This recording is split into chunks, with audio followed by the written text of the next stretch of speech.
I know we were a bit caught off guard, but everyone seems to be missing the mark on Venezuela. We hear a lot of people saying that a dictator was arrested or kidnapped, however you want to say it, and that this was a clear violation of international law. Both those things are true, but it goes so much deeper than that. And because that's where our focus is, we're missing the point. Of course, this is Trump's dictator ambitions shining through, but this goes back way before Trump. This is about American imperialism in Latin America and a corrupt United States of America supporting oligarchs to work in their favor. The narrative that socialism destroyed Venezuela is just complete bullshit. See, from 1958 to the 1980s, Venezuela was governed under the Punto Fijo system.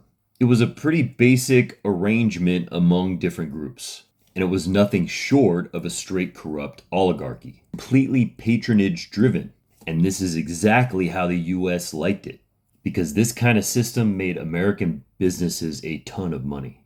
I wish people understood how much our freedom comes at the expense of these other corrupt systems in these other countries, but I digress. The thing that kept this particular system in Venezuela afloat was oil rents, not production and not any diversification of revenue. They let outsiders do all the work and they just lived large on the rent. And then in the 1980s, oil prices worldwide completely collapsed. Venezuela was sent into a complete economic catastrophe. Revenue plummeted, debt rose, social programs were cut, and wealth inequality surged. Sound familiar?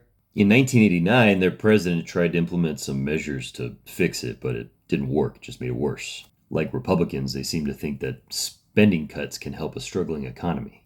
All it did was push things over the edge. There were riots in the streets, lootings, and even a failed coup attempt by Hugo Chavez, who came from the military. It failed, but then Chavez was actually elected democratically in 1998. And that's because after this mess, people just wanted somebody to come in, burn it all down, and fix it. Again, sound familiar? They wanted someone outside of the traditional parties who spoke plainly like they did. Chavez and then worse, Maduro were able to come in and basically destroy very weak institutions. And democracy did not deliver for the Venezuelan people. So when they started targeting these institutions, people didn't care that much. And what happened is Chavez and Maduro built a worse system on an already terrible one. Donald Trump wants to go back to Venezuela's old system for obvious reasons. He's the most corrupt president in American history. He wants to exploit him. There's, of course, many similarities to what's happening in the United States. But while Venezuela took the Russian or Chinese path to destruction, we're going down the German or Italian one. Either way, none of this is about a particular economic system. It's about democracy, authoritarianism, corruption, and how that helps American imperialism. And then it should help to give us pause and take a look at what's going on in our own country.